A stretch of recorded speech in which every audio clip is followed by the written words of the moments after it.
بسم اللہ الرحمن الرحیم۔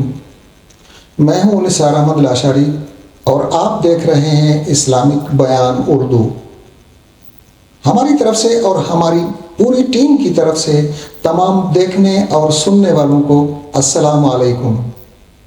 آج ہم ذکر کریں گے ایک بہت ہی طاقتور، بہت ہی زوراور قوم کا، جو اپنی بغاوت کی وجہ سے اللہ تبارک و تعالیٰ کے معجزے کو نقصان پہنچا چکی اور پھر اللہ کے غضب کا نشانہ بن گئی۔ اس قوم کے آثار آج بھی موجود ہیں، اگرچہ سینکڑوں صدیاں گزر گئی ہیں۔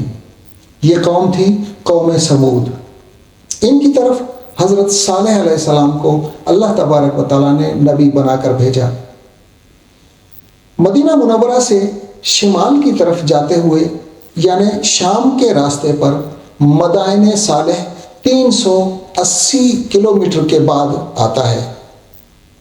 یہاں پر یہ قوم آباد تھی۔ قرآن مجید نے اس قوم کا ذکر اصحاب الحجر کے نام سے کیا ہے۔ ہجر وہ بستی تھی جہاں پر یہ لوگ بستے تھے۔ ان لوگوں کا مرکزی شہر ہجر تھا۔ یہاں پر آباد قوم کی طاقت کا اندازہ اس بات سے لگایا جا سکتا ہے کہ یہ لوگ اپنی رہائش کے لیے جو گھر بناتے تھے وہ پہاڑوں کو کھود کر بنایا جاتا تھا، اور یہ اپنے اس فن میں اس قدر طاق تھے، اس قدر ماہر تھے کہ اس زمانے میں اس جیسی قوم کہیں نہیں ملتی تھی۔ یہ اپنی طاقت کے زوم میں بغاوت اختیار کر بیٹھے، شرک اور بت پرستی میں ملوث ہو گئے۔ ان کی طرف حضرت صالح علیہ السلام انہیں سمجھانے کے لیے، انہیں اللہ کی عبادت کی طرف راغب کرنے کے لیے، وحدانیت اور توحید سکھانے کے لیے بھیجے گئے۔ لیکن اس قوم نے حسب ثابت وہی جواب دیا کہ کیا تمہارے کہنے پر ہم اپنے آبائی دین کو چھوڑ دیں؟ وہ دین جس پر ہمارے آباء و اجداد صدیوں سے عمل کرتے ہوئے آ رہے ہیں، تو کیا تمہارے کہنے کی وجہ سے ہم اس دین کو چھوڑ دیں؟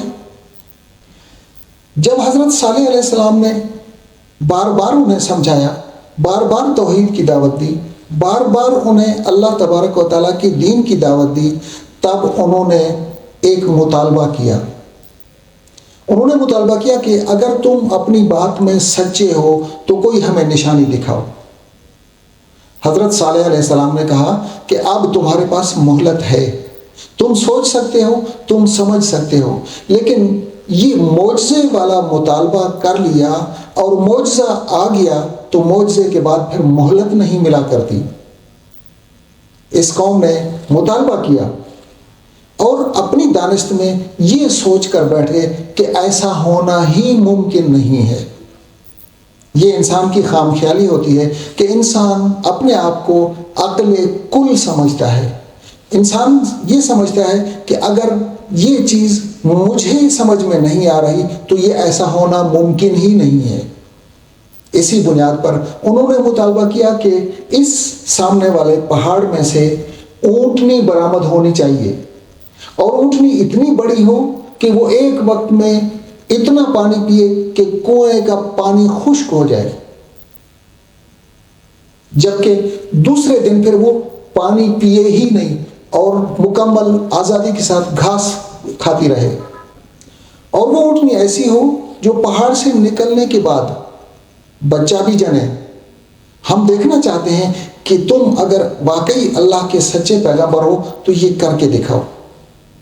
حضرت صالح علیہ السلام نے انہیں بار بار سمجھایا کہ اپنی ضد سے باز آ جاؤ، لیکن اس قوم کی یہی ڈیمانڈ تھی کہ ہمیں اونٹنی کا معجزہ چاہیے۔ تب ایک دن مقرر کیا گیا اور اس دن تمام قوم کے لوگوں کو ایک جگہ جمع کیا گیا۔ حضرت صالح علیہ السلام نے اللہ تبارک و تعالیٰ سے دعا کی، زمین میں گڑگڑاہٹ پیدا ہوئی اور پھر اونٹنی پہاڑ کو چیرتی ہوئی باہر آئی، زندہ سلامت، حاملہ 10 مہینے کی۔ اس نے باہر آتے کے ساتھ ہی اس نے بچہ جنم دیا۔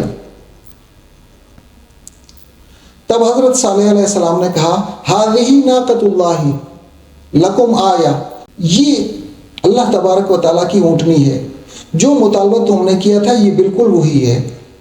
اور یہ تمہارے لیے نشانی ہے، تمہارے لیے معجزہ ہے۔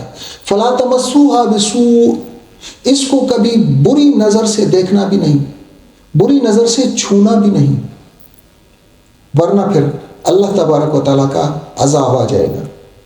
کچھ دن تو برداشت کرتے رہے۔ اونٹنی تھی کہ ایک دن کنویں کا پانی پورا پی جاتی تھی اور دوسرے دن گاؤں والے لوگ اس کنویں کا پانی استعمال کرتے تھے، اور یہ اونٹنی اپنی مرضی سے جہاں چاہتی، جس کے کھیت میں چاہتی گھومتی پھرتی اور چرتی رہتی۔ لوگ بیزار ہو گئے کہ یہ ہماری فصلوں کو نقصان پہنچا رہی ہے، یہ کنویں کا تمام پانی پی جاتی ہے۔ تب پھر ان لوگوں نے اس اونٹنی کو مارنے کا ارادہ کیا۔ اس اونٹنی کو مارنے کے لیے مشورہ یہ ہوا کہ تمام قبائل میں سے ایک ایک آدمی منتخب کیا جائے تاکہ کسی ایک قبیلے کے اوپر اس اونٹنی کا گناہ نہ پڑے۔ قرآن مجید میں ارشاد ہوتا ہے کہ 9 لوگ تھے، وَكَانَ فِي الْمَدِينَةِ تِسْعَةُ رَهْطٍ، 9 لوگ تھے، ان تمام قبائلوں کے نمائندے تھے، انہوں نے مل کر اس اونٹنی کی ٹانگیں کاٹ ڈالی اور بالآخر اونٹنی مر گئی۔ تب اللہ تبارک و تعالیٰ نے انہیں 3 دن کی مہلت دی تاکہ ایمان والے اس بستی میں سے نکل کر محفوظ پناہ گاہ تک پہنچ سکیں۔ تب پھر اللہ تبارک و تعالیٰ نے ایک چیخ کی آواز سنائی، جس چیخ کی آواز کے بعد قرآن مجید فرماتا ہے فَأَصْبَحُوا فِي دِيَارِهِمْ جَاثِمِينَ، وہ اپنے گھروں میں اوندھے پڑے ہوئے تھے۔ حضرت صالح علیہ السلام کی قوم کا یہ قصہ ذکر کرنے کا مقصد قصہ گوئی نہیں ہے، یہ مقام عبرت ہے کہ ہم اپنی زندگی کا جائزہ لیں، ہم اپنی زندگی میں دیکھیں کہ کہیں ایسا تو نہیں ہے کہ ہم دانستہ یا نادانستہ اللہ تبارک و تعالیٰ کی نافرمانیوں میں غرق ہیں، اور کہیں ایسا تو نہیں ہے کہ اس نافرمانی میں ہی ہمارا آخری وقت آ جائے اور ہمیں مہلت بھی نہ مل سکے۔